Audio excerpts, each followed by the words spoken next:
You are a priest in the year 1396, standing inside the cold, echoing stone halls of Westminster Abbey. Your breath clouds the air as you clutch your prayer book, your fingers stiff with the chill of late autumn. The Abbey, with its towering arches and jewel-toned stained glass, is alive with whispers and hurried steps. Courtiers gather in clusters, their silk sleeves brushing against the rough habits of monks. Servants hurry about, adjusting candles, smoothing tapestries, and ensuring that every detail is flawless. Whispers slither through the crowd like smoke. This will be the most unusual royal wedding England has ever seen. And when the great oak doors finally swing open, when the procession enters, your eyes widen in disbelief. At the head of the company walks the groom, King Richard II himself. 29 years old, tall, almost ethereal, his golden hair shining like a crown of sunlight in the stained glass glow. He wears a robe of white damask lined with ermine, his every step measured, regal, deliberate. Yet beside him, clinging to his gloved hand, is no woman of equal rank. It is a child. She barely reaches his elbow. Her face is small, pale, framed by braids strung with pearls that weigh down her head. The French gown that drapes her tiny body seems heavy enough to crush her, its embroidery gleaming with threads of silver. She cannot be more than 6, 7, at most. This is Isabella of Valois, daughter of King Charles VI of France. And before this day is over, she will be Queen of England. You steady yourself against the altar rail. In your life as a priest, you have married many couples. Noblemen and ladies barely past childhood, yes, but never a union like this. You know the times you live in are brutal, pragmatic.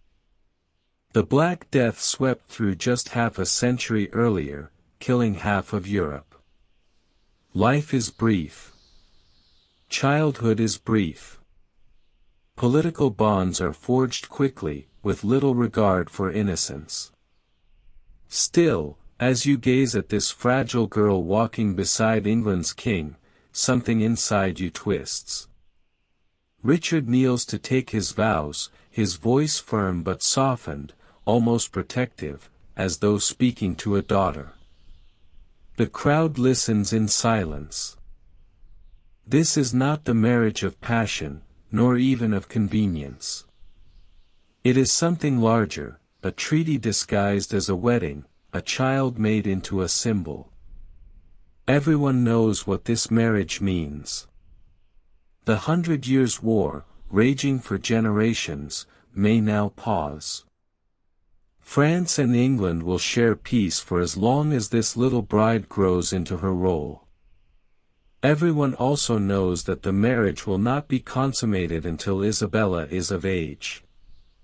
For now, she is to be raised at the English court, molded into a queen.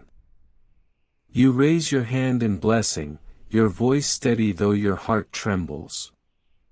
As your words echo through the abbey, I now pronounce you husband and wife, the reality hits. A child has become a queen. A fragile life has been placed on the altar of power. And you cannot help but wonder, what fate awaits her in the cruel game of thrones and crowns? To understand Isabella's story, you must understand the world that made her. She was born on November 9, 1389, at the Louvre Palace in Paris. The eldest daughter of King Charles VI of France, known to history not as the Wise or the Bold, but as Charles the Mad. Charles's madness was infamous. Some days, he was a competent ruler, affectionate and calm. Other days, he raved like a madman, unable to recognize his own children, convinced that his body was made of glass, refusing to move for fear of shattering into pieces. Once, he ran wild through the halls of his palace, screaming that assassins were after him. Another time, he refused to bathe for months, fearing water would destroy him. Imagine being little Isabella. One day, your father plays with you, bouncing you on his knee. The next, he recoils from you in terror, convinced you are a stranger sent to kill him. Her mother, Isabella of Bavaria, was cunning, ambitious, and fiercely protective of her own power. She understood her children were more than flesh and blood. They were bargaining chips, currency in the great game of European politics. From the moment Isabella was born, she was not just a child, she was a tool for diplomacy. The France into which Isabella was born was bleeding. The 100 Years' War had ravaged the land for 6 decades. Villages lay in ashes after English raids. Noble families were bankrupt from financing endless campaigns. Ordinary peasants staggered under taxes to support armies. By the mid-1390s, both kingdoms were exhausted. Whispers of peace spread. But peace in the Middle Ages was never sealed by words. It was sealed by blood, by marriage. It was then that a bold idea emerged. Isabella of Valois, just 6 years old, would be married to Richard II of England. Richard himself had reasons to consider such an arrangement. His beloved first wife, Anne of Bohemia, had died the year before of the plague. He had no heir. And without an heir, a king was vulnerable. The French offer was staggering: Isabella's hand in marriage, a dowry of 800,000 francs, and, most importantly, a 28-year truce between France and England. A peace so long it could last a generation. But Isabella's age raised eyebrows.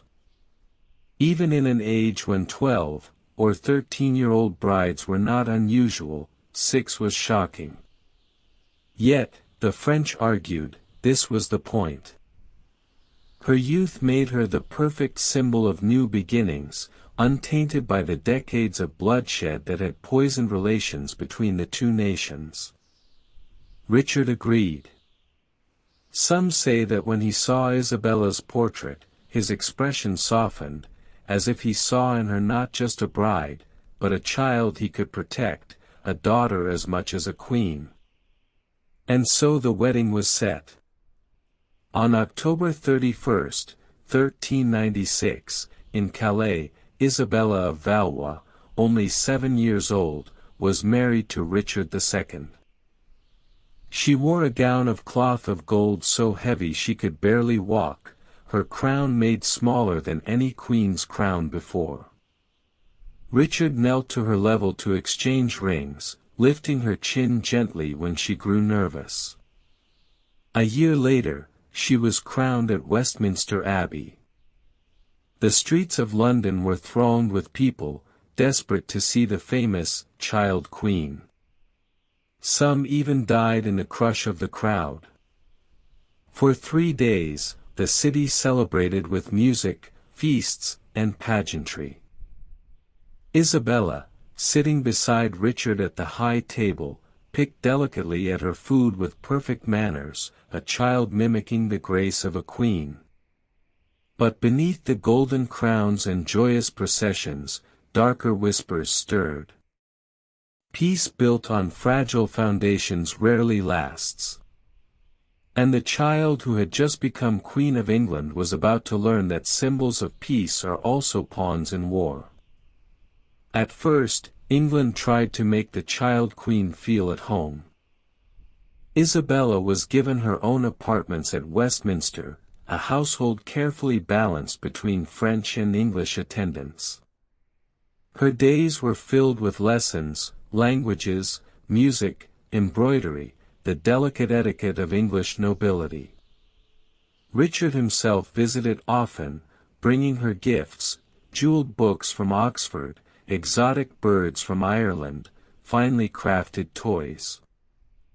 Chroniclers noted how gentle he was with her, how he bent down to speak to her eye to eye, treating her more as a cherished daughter than a wife.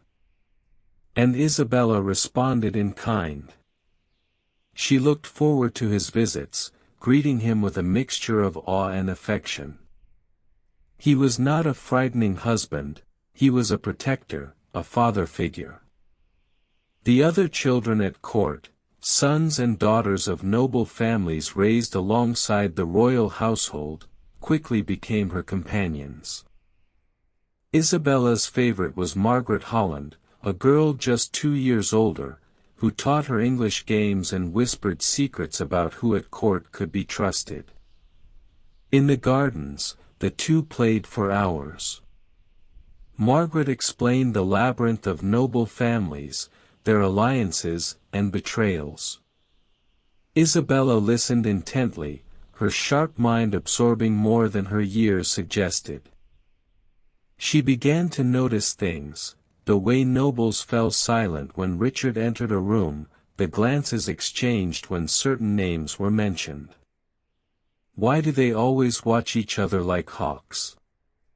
Isabella asked one day. Because here, Margaret replied gravely, everyone waits for the king to falter. Richard had ruled since he was a boy. His reign was scarred by rebellions, noble uprisings, and accusations that he favored sycophants over lords. Some admired him for seeking peace with France. Others saw peace as weakness. To Isabella, barely 8 years old, these were just lessons whispered in the twilight. But slowly, she realized, her life was tied to this fragile balance. Her presence was supposed to mean peace. But peace was already cracking. By 1399, shadows lengthened. Isabella sensed the change before anyone explained it. Richard visited her less. When he did, his golden hair was disheveled, his eyes troubled. Gifts stopped arriving. He stared out windows for long stretches, silent, as if waiting for something dreadful to appear on the horizon. Then came the night she was hurried from Westminster. Servants whispered, "Pack quickly. Only what is necessary." She was carried through dark streets in a small litter surrounded by soldiers. No cheering crowds this time. Only shouts, anger, the sound of unrest in the city. Her destination chilled her, the Tower of London. The tower was both palace and prison. Isabella, not yet 10, felt its iron weight in her bones. Her apartments were comfortable but barred, guarded, sealed. Most of her English attendants vanished. Only her French ladies remained. When Richard finally came to see her, she gasped at his appearance. The confident, fatherly king was gone. His clothes were rumpled, his face pale, his eyes burning with a wildness that reminded Isabella of her own father's madness. "My dear child," he said softly, kneeling before her chair as he had years earlier. "Our enemies grow strong. Henry Bolingbroke has returned. They call him Lancaster. He seeks my crown. Are you still king?" Isabella asked, her dark eyes unflinching. "For now," Richard whispered. For the first time, he spoke to her not as a child, but as an equal. He explained that Henry, once his cousin, now claimed England itself. Nobles deserted Richard in droves. His reign was crumbling. And Isabella understood enough to know, her future was no longer safe. The tower shook with rumors. Guards changed. Shouts echoed from the city. And then, one gray morning, the heavy doors opened. Men entered in new livery, a red rose. At their head was Henry himself, tall, imposing, his presence commanding the room. He looked at Isabella, 9 years old, standing straight, curtsying deeply, her small hands trembling only slightly. "Your Grace," he said formally, still calling her queen. "I regret we must meet under such conditions." "What of the king?" Isabella asked. She meant Richard. "Richard of Bordeaux," Henry replied coldly, using Richard's birth name, "is no longer king. He has abdicated." Abdicated. Isabella was old enough to know the word was a mask. Richard had been forced down. Perhaps worse. "And me?" she asked. Henry studied her, calculating. She was valuable, too valuable to discard, but too dangerous to leave unchecked. "That," he said, "depends on your conduct in the months ahead." From that moment, Isabella was no longer just a child queen. She was a prisoner. Whispers of Richard's death reached her soon after. First, rumors, he had died in captivity. Then, darker tales, that he had been starved, perhaps murdered. Isabella's heart broke in a way she had not expected. She had never loved Richard as a husband. But he had been kind, protective, the closest thing to a father she had known in England.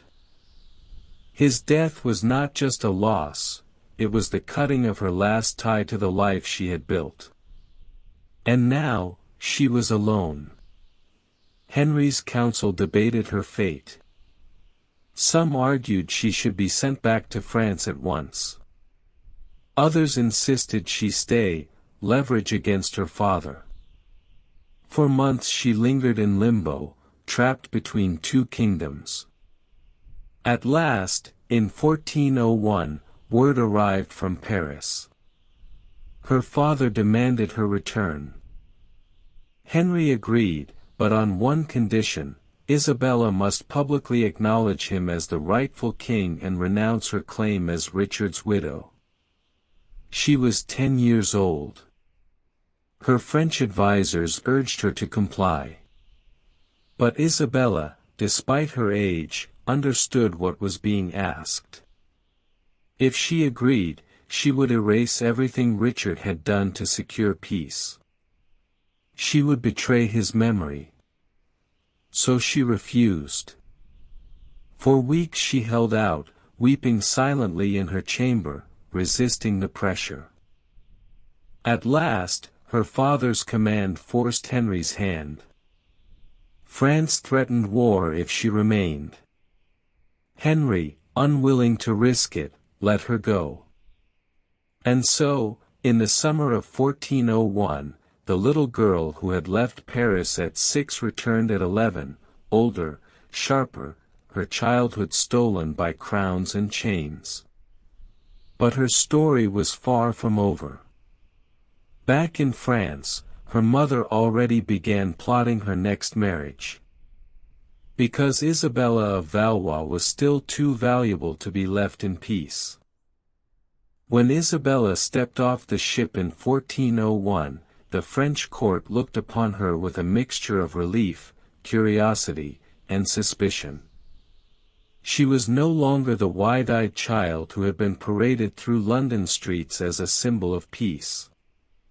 She had returned leaner, quieter, with eyes that had seen treachery, imprisonment, and the sudden death of a king.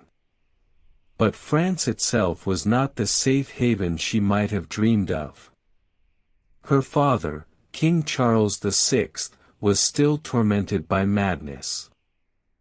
Some days he welcomed her with tears of joy, cradling her face in trembling hands. Other days, he screamed that she was an impostor sent by England to betray him. Her mother, Queen Isabeau, was shrewd and calculating. She kissed Isabella's cheeks, but her mind was already working. How could this girl, this widowed Queen of England, be used again as a pawn in the ceaseless chess game of European politics? At court, the nobles whispered. Isabella spoke French with a faint English lilt, wore her hair in English fashion, even carried herself with an English grace. To some, she was a stranger. To others, she was dangerous, a living reminder of peace with a hated enemy. She was only 11. Isabella tried to adjust. She walked the familiar halls of the Louvre, but they no longer felt like home. She had been molded by England, by Westminster's solemn stones and Richard's gentleness. Now she was thrust into a court ruled by factions. France was tearing itself apart. Her father's illness had left power in the hands of dukes who schemed and plotted against one another. The most dangerous feud was between two men, Louis, Duke of Orleans, her father's ambitious brother, and John the Fearless, Duke of Burgundy. Their rivalry simmered beneath every banquet and council meeting. Isabella, with her unusual position, was caught in the crossfire. Her mother pressed her, "You will be useful again, child. Already, princes are asking about you. You are not just my daughter, you are the widow of England's king. That makes you valuable." Isabella listened but kept her silence. She had learned in England that silence could be power. Every question she dodged, every half-smile, every carefully chosen word only increased her aura of mystery. She was no longer just a pawn. She was becoming a player. By 1402, England itself was in chaos. Henry IV faced rebellion from the powerful Percy family, uprisings in Wales, and unrest in Scotland. Some at the French court argued it was time to strike, to invade England while Henry was weak. And who better to place at the center of such a plan than Isabella, the rightful widow of Richard II, the discarded queen? Isabella was horrified. She remembered the English people who had cheered her coronation, the children who had played with her in Westminster Gardens, the servants who had tucked her into bed when her homesickness became too heavy. To use her as a banner for invasion would mean English villages burned, English peasants slaughtered, people who had nothing to do with kings and crowns. When courtiers asked for her opinion, she spoke carefully, but firmly. "If France invades, the people of England will not rise for me. They will fight to protect their homes, whether they love Henry or not. And many will die for nothing." Some accused her of divided loyalties. But others, moderates, tired of endless war, saw her as a voice of reason. A child still, but a child who understood more than most hardened generals. And then came a proposal that would change her life again. In 1403, representatives of her cousin Charles, Duke of Orleans, approached with an offer of marriage. He was nearly 30, handsome, cultured, a patron of the arts. Unlike Richard, who had seemed almost ethereal, Charles was flesh and blood, passionate and ambitious. This time, Isabella was no pawn handed off across the channel. She had a choice. And when she met Charles, she was struck by something new. He treated her as a person. "I am not seeking the former Queen of England," he told her softly during a private meeting. "I am seeking Isabella of Valois. A woman who has endured and survived what others could not." At 14, Isabella felt something stir within her that she had never known before. Attraction. Respect. Hope. And for the first time, she believed she might marry not as a sacrifice, but as a partner. The negotiations moved swiftly. Isabella would bring her status and her experience, Charles would give her security, power, and a place at the very heart of French nobility. In June 1406, at the Cathedral of Notre Dame in Paris, Isabella walked down the aisle once again. But this time she did not shuffle nervously beneath the weight of pearls and gold, led by hands too large for hers. She walked tall, her gown of blue silk trailing behind her, her dark hair crowned with sapphires. She was 16, no longer a child, and her eyes met Charles's with confidence. Their vows rang clear. Observers whispered that this was no cold political match. They looked at each other, not at the altar, when they spoke their promises. The wedding feast was magnificent, filled with music, wine, and pageantry. But for Isabella, the true triumph was not the spectacle. It was the knowledge that this time, she had chosen. For a while, happiness bloomed. Charles adored her. He shared with her his love of poetry, music, philosophy. Their home became a beacon for scholars and artists across Europe.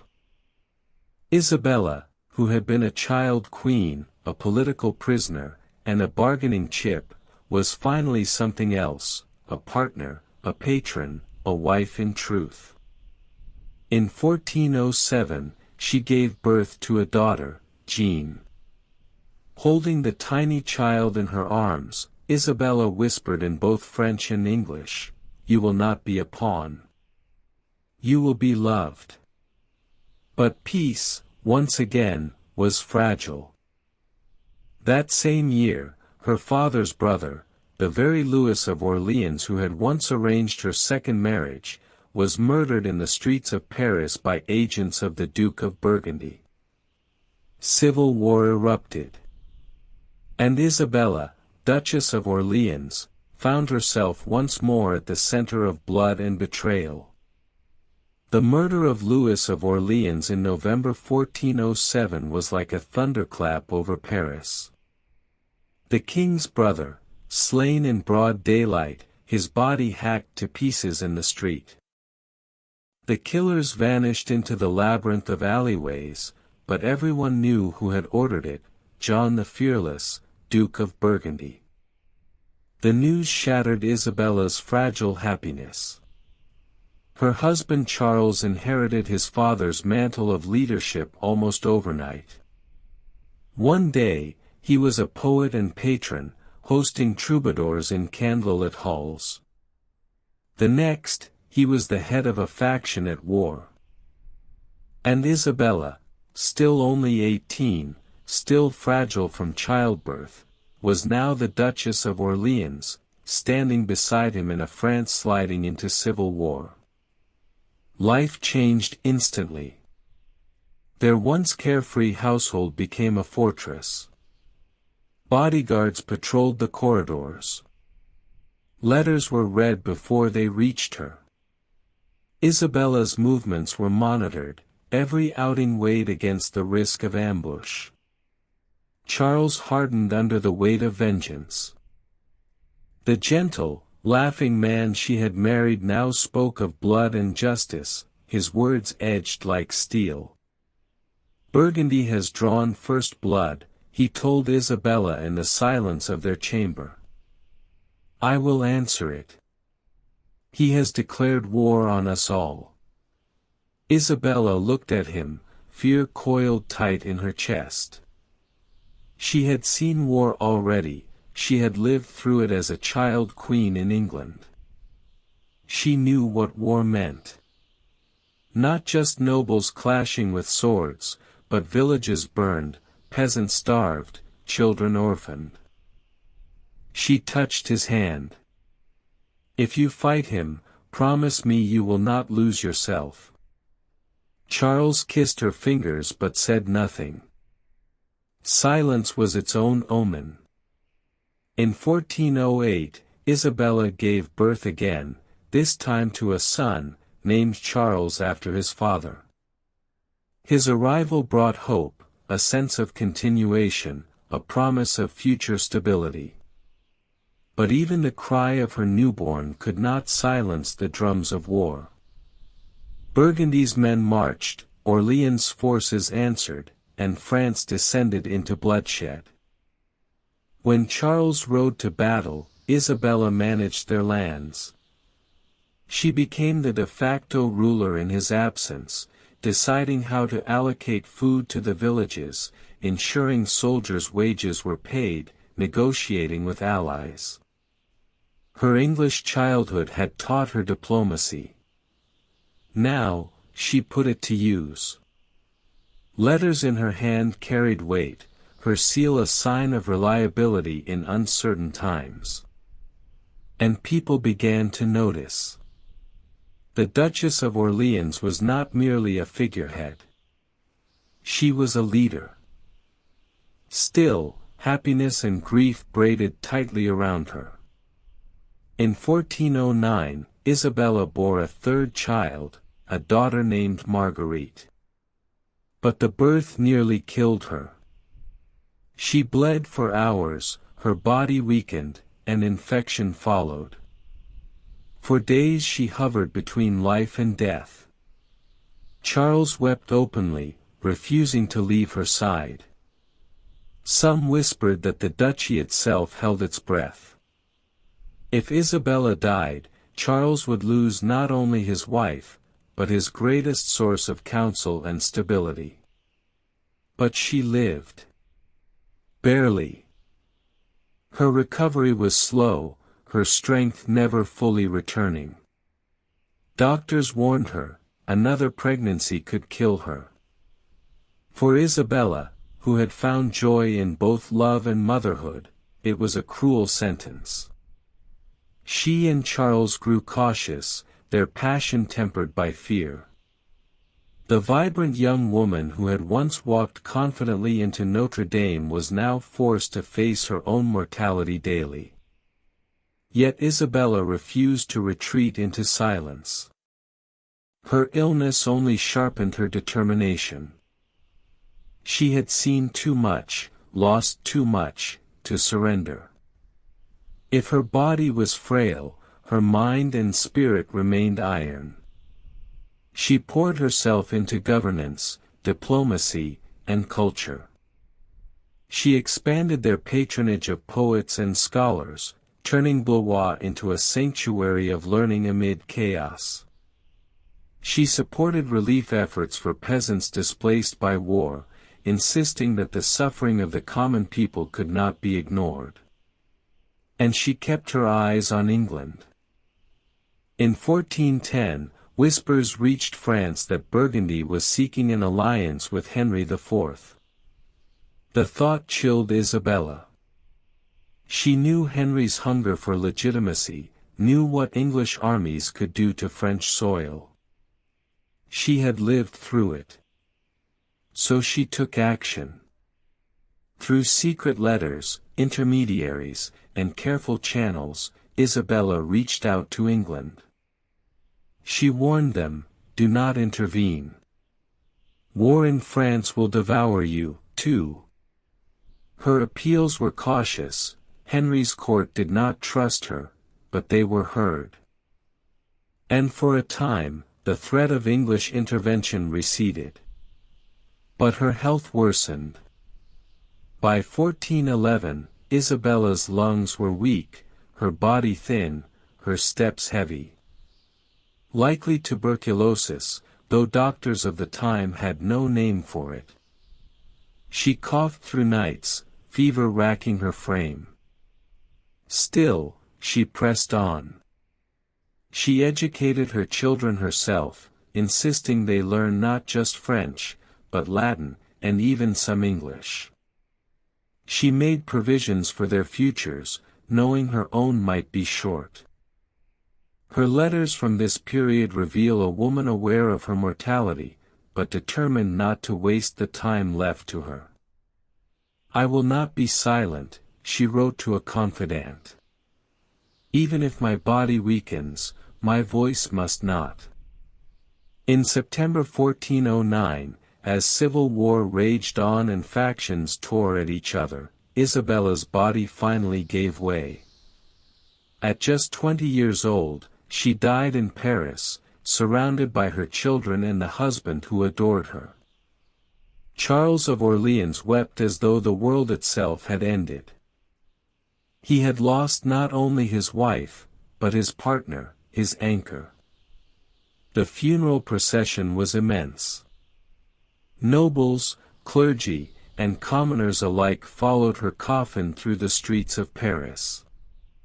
She was laid to rest at the Celestine convent, mourned as both a duchess and a queen. But even in death, Isabella's legacy endured. She had been a child pawn on the chessboard of kings. A girl queen, paraded as peace itself. A prisoner. A widow. A duchess. A mother. And through it all, she had grown into something more, a woman who carved her own role in a world that tried to use her. The news of Isabella's death in 1409 spread swiftly across Europe. She had been only 20 years old, yet her life had stretched across kingdoms, treaties, betrayals, and wars. To some she was remembered as the child queen of England, to others as the Duchess of Orleans, but to all she was a figure marked by tragedy. Her funeral cortege wound through the streets of Paris, a sea of black cloaks and flickering torches. Representatives came not only from France's nobility, but from foreign courts, envoys from Castile, Aragon, even the Empire. She had been more than just a duchess. She was a woman whose life had symbolized both the fragility and the resilience of peace. The Celestine convent became her final resting place. Chroniclers noted that her coffin was draped with both the fleurs-de-lis of France and the lions of England. A reminder of the life she had led caught between two crowns. But death, far from ending her influence, only sharpened it. Charles of Orleans was devastated. The cultured, poetic man who had shared books and laughter with Isabella now plunged into grief. He wrote verses in her memory, elegies that spoke of a love stolen too soon. To him, she was not only a duchess or a queen, but the anchor of his heart. Yet Charles could not wallow forever. His family name, his faction, his very survival depended on leadership. With Isabella gone, he threw himself more deeply into politics and the brutal conflict against Burgundy. But even in the darkest hours, friends whispered that he often murmured her name, carrying her memory like a wound that never healed. Isabella's children carried her legacy forward. Her eldest, Jean, grew into a strong and intelligent young woman. Though she was still a child when her mother died, she inherited Isabella's grace and sense of duty. At court, people said she resembled her mother so closely it startled them, her mannerisms, her dark eyes, her way of listening more than speaking. Jean would go on to make a strategic marriage that strengthened the Orleans cause, continuing the political work her mother had begun. Her son Charles, barely a toddler when Isabella passed, would become one of France's most famous poets. Captured at Agincourt years later and held prisoner in England for 25 years, he poured his pain and longing into verse. Historians say his melancholy poems often carried the shadow of his mother, an echo of a woman whose love and wisdom had shaped his earliest years. Her youngest daughter, Marguerite, would never remember her mother, but she grew up with stories of Isabella's strength. Those stories became part of the Orleans family identity, a reminder that they descended from a woman who had endured more in 20 years than most did in a lifetime. Politically, Isabella's absence left a void. During her short years as Duchess, she had served as a calming influence, a moderating voice amid the chaos.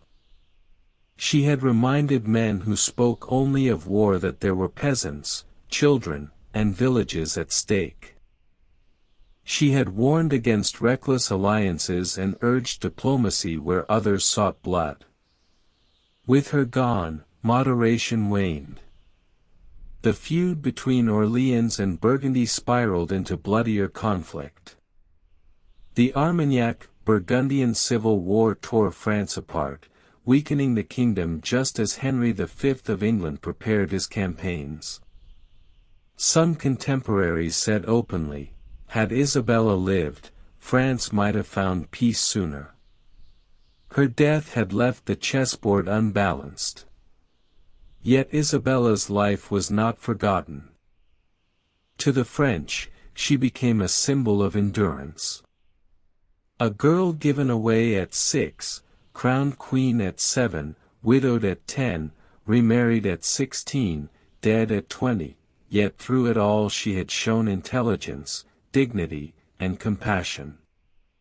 To the English, she remained a bittersweet memory, the child queen who had once walked their streets with a crown too large for her head, whose presence had promised peace that never came. And to historians, she is a paradox. The image of Richard II, 29 years old, taking the hand of a 7-year-old bride unsettles modern readers. Yet within that disturbing reality lies a truth of the Middle Ages: children were not seen as we see them now. They were heirs, assets, embodiments of alliances. And within those harsh structures, Isabella managed to carve out something astonishing, a life of agency. She refused Henry IV's demand to renounce her crown, even at 10 years old. She chose to marry Charles of Orleans, when she could have been forced into another political match. She raised her children with the determination that they would not be pawns as she had been. In a world where women were expected to obey silently, Isabella spoke. In a world where queens were meant to be symbols, she acted. Her story outlived her. Chroniclers in France wrote of her courage. Poets whispered of her tragic beauty. And across generations, her name surfaced whenever people asked, what does it mean to survive history, not as a conqueror, but as its victim, and yet to turn even victimhood into legacy? Because Isabella of Valois was more than a queen, more than a duchess, more than a pawn. She was proof that even within the narrow confines of medieval politics, a single human spirit could shine. And though her life was brief, it was enough to leave an indelible mark on the story of two kingdoms. In the decades after her death, Isabella's name lingered in chronicles and whispers. She had not lived long enough to shape kingdoms directly, but her memory became a tool, a symbol, and sometimes a warning. For the Orleans faction, she was remembered as the gentle duchess whose death had deprived France of stability. They painted her as a victim of Burgundy's treachery, a reminder that the civil war had torn away not only armies and dukes, but wives, mothers, and children. In political pamphlets, her story was retold as evidence that Burgundy's ambition had cursed France itself. For the Burgundians, however, Isabella was rarely mentioned. Silence itself was a strategy. To recall her too vividly was to acknowledge that she had once been a voice of moderation, a counterweight to violence. Better, in their view, to let her fade into memory. But she did not fade. Historians of the 15th century began to draw comparisons between Isabella and other tragic queens. Chroniclers in England, still haunted by the fall of Richard II, described her as a ghostly figure, the little queen who brought no heir, and yet bore the weight of peace upon her shoulders. Some claimed her presence at Richard's side had softened him in his final years, that without her, his downfall might have come sooner. French writers, on the other hand, elevated her as a symbol of endurance. They emphasized her dignity in the Tower, her refusal to recognize Henry IV's claim, her courage in returning to France unbowed. In their pages, she became the embodiment of a truth larger than herself, that even children could carry crowns heavier than any soldier's sword. By the 16th century, poets romanticized her. Ballads were sung of the enfant reine, the child queen, married in silks too heavy for her frame, waving bravely at crowds she barely understood. Painters imagined her coronation, not as the awkward procession it had been, but as a glittering fairy tale moment, a girl transformed into majesty. Yet beneath the romantic gloss, the tragedy remained sharp. She had been given away at 6, widowed at 10, dead at 20. Her life seemed to prove that royalty was less privilege than prison. One writer observed bitterly, Isabella lived not her own story, but the stories of others, until death alone set her free. Modern historians struggle with her legacy. Some hesitate to dwell on the disturbing reality of her marriage to Richard II, a child wedded to a man in his late 20s. To contemporary sensibilities, it feels unthinkable. Yet to dismiss it as simply perverse is to flatten the reality of the time, where dynastic marriages were the currency of diplomacy, and where children were often sacrificed at the altar of politics. Others argue that Isabella, though used as a pawn, demonstrated extraordinary resilience. She survived not only the loss of her childhood, but the collapse of the very kingdom that had claimed her. She adapted to England, then to France again. She resisted Henry IV's pressure when even grown nobles bent the knee. She cultivated peace when men sought war. And in her brief years as Duchess of Orleans, she proved herself capable of governance, diplomacy, and leadership. She was, in every sense, more than a symbol. She was an actor in her own right. Her children carried her name into new chapters of history. Charles, her son, grew into one of France's most important cultural figures. His long imprisonment in England after the Battle of Agincourt produced poetry that shaped French literature. Some of his verses, scholars believe, were written with his mother's memory in mind, the quiet strength she embodied, the sorrow of her absence. Jean and Marguerite, her daughters, formed alliances that strengthened the Orleans family in the decades of conflict to come. Through them, Isabella's bloodline continued to play a role in France's fate. And though her life had ended abruptly, her influence echoed through the political and cultural legacy of her children. But perhaps Isabella's greatest legacy is less tangible. She reminds us that history is not only the story of kings, battles, and crowns. It is also the story of children forced to grow too fast, of women who navigated impossible choices, of human beings who carried burdens far beyond their years. Isabella's life is uncomfortable to confront, because it forces us to look at the human cost of politics. A little girl dressed in gold, married off to end a war. A child queen smiling at cheering crowds, even as her hands trembled. A widow at 10, making decisions that shaped kingdoms. A young woman who finally found love, only to be snatched away by illness before she reached 21.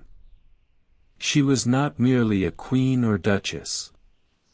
She was a person, intelligent, vulnerable, resilient. And in the end, her story lingers because it touches something timeless in us, the knowledge that even in the harshest of times, compassion and courage can survive. Today, when historians tell her story, they often end with a simple reflection. Isabella of Valois was born into a world that saw her as a pawn. She died having proved herself a queen.